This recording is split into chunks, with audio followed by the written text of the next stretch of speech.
Hello and welcome to Blockchain Gaming World with me, John Jordan. So we're doing our monthly roundup of the most popular blockchain games in terms of on-chain activity. And what do we see this month? So I should say this is now the start of September. So this is this graph is for the first 8 months of 2023. So in blue we have Alien Worlds. In blue we have Alien Worlds running on the Wax and BNB blockchain. Still the most popular blockchain game, but quite a strong decline actually we've seen in August. Up to 250,000 daily active unique wallets. That's the vertical scale here. Daily active unique wallets, data taken from DappRadar. So we don't know how many of these are bots. We assume some of them are, but we don't know how many. Anyway. So we see dropping from going down past the 200,000 daily active unique wallets, past 150,000 daily active unique wallets. Seems to hit a bottom of around 125,000. Sort of guessing at this one here, and sort of goes back up again, but a fairly substantial decline there. So not quite sure why that would be the case. I would say there's sort of with Alien Worlds. There's always sort of stuff going on there, but mainly for the more hardcore players. Obviously, we're in a sort of bear market. One of the reasons you would play this game is to get some of the tokens. The token prices, as with all other projects, pretty much at an all-time low. So there may be just some sort of churn going on here. Probably something else we'll just keep an eye on, sort of current months, just to see. Whenever I see sort of a decline like that, I sort of think there is probably some bot stuff going on there.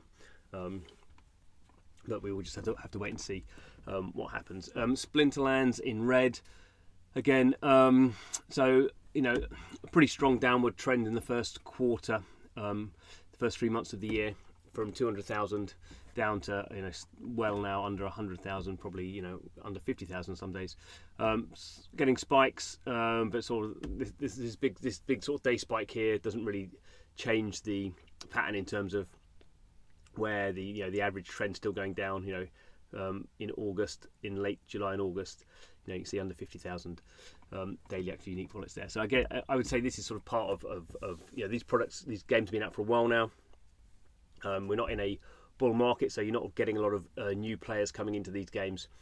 So you've got your existing player base. If token prices are at their all-time lows, as they are, then there's less incentive to play, because that's sort of what you're winning, is you're winning tokens and NFTs. So just it's sort of hard to keep these games buoyant in this sort of current market conditions. Interestingly, Farmer's World, which basically everyone thinks is basically a sort of see as a zombie sort of app now, in a sense that the developers, I don't think, are really developing it anymore. So people are playing it. Maybe we should see this as like a true blockchain game that no one's developing anymore, but people are still playing. Again, I think the assumption is there's quite a lot of bots running on the Wax blockchain, but a pretty steady pickup actually. So we've gone from 50,000, heading towards 70,000, 80,000 daily active unique wallets. Again, as I say, I don't think this is a long-term trend for Farmer's World, but who knows? We have to wait and see. So that's sort of where we are. A downward trend in terms of the most popular games. So this graph is looking at sort of games that have had hundreds of thousands of daily active users, which is obviously not big in the big scheme of games, but in terms of blockchain games, that's sort of where we are. So let's look at some smaller products.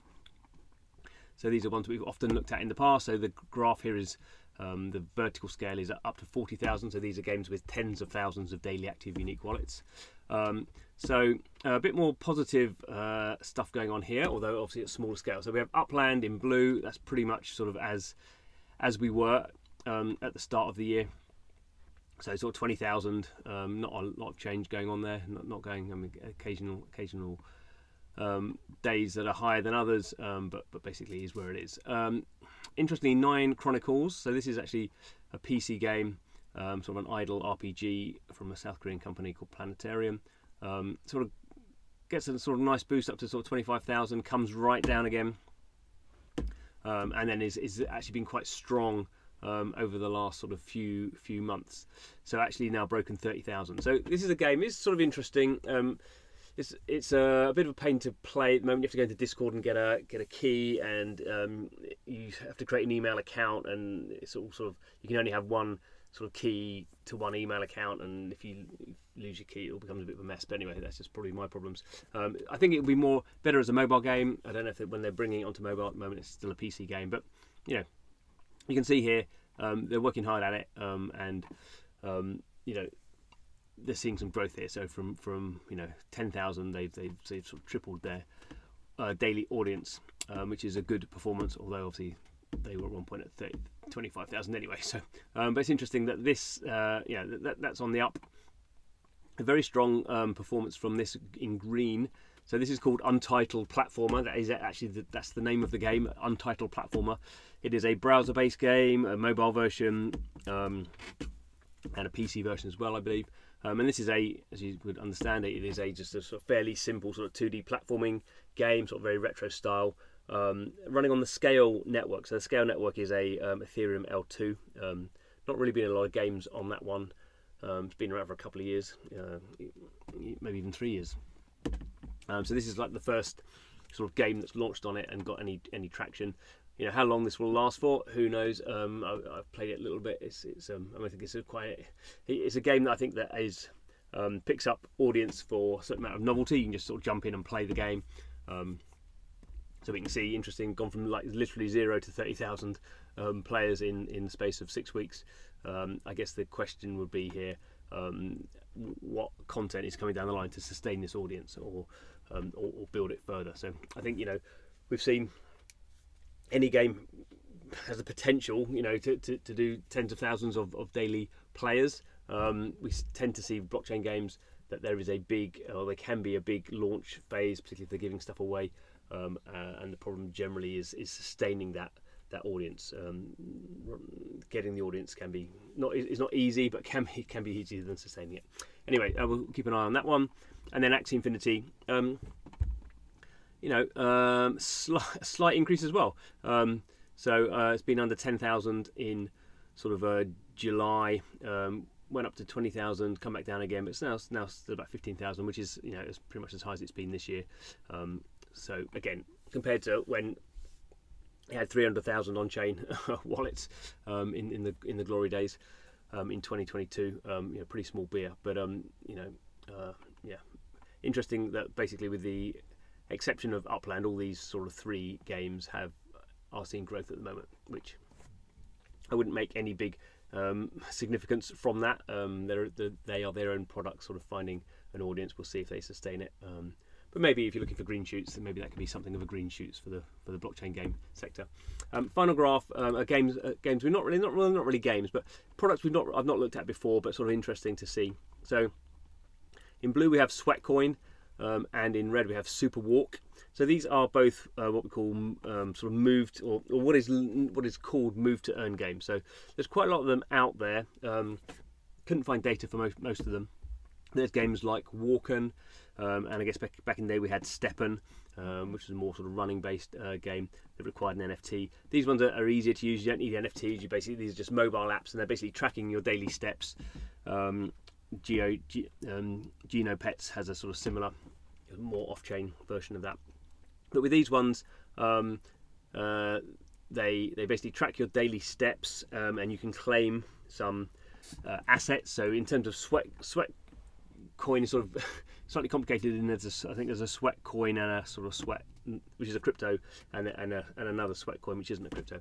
And I won't go into all the sort of product stuff. You can just download the app from the app stores or Google Play Store.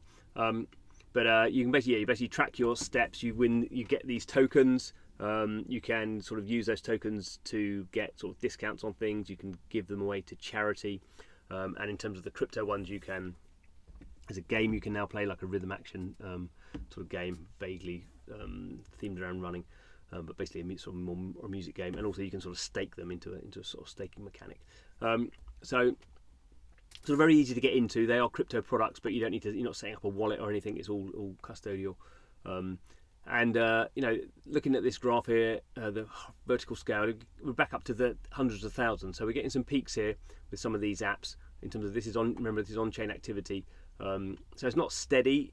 So it's not people coming in, not the same amount of people coming in every day. At least in the Sweatcoin app, we're getting a lot of sort of volatility. So a minimum of about 25,000 daily active users, and you're peaking over 100,000.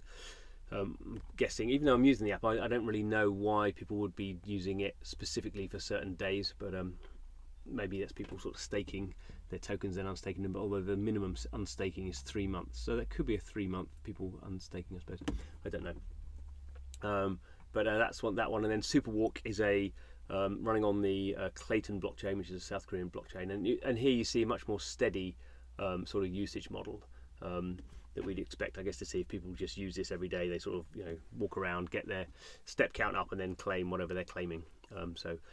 Doing about 50,000 daily active unique wallets, sort of slowly drifting away. I guess that's the problem again with all these sort of apps, is how do you keep people engaged? You always have sort of these retention issues, and particularly these are not, I mean, these are games or gamified apps, or whatever you want to call them, but they're not sort of games like playing Call of Duty as a game. So they're obviously has real world aspects where you're walking around. They can have sort of mini games or game elements in there, but it's not quite a game in the same way that other games would be, and it's sort of quite hard, I think, for these apps to sort of leverage what we might call a sort of full game would do, or a true game would do. But interesting to see anyway that these are getting sort of quite big numbers.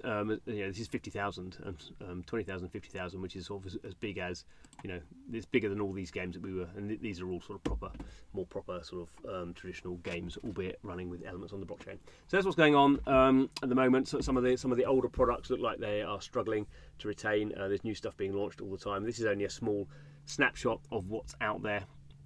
But every month sort of looking to see what's going on there, and keep you informed. So thanks for watching the video. Subscribe to the channel, and see you next time.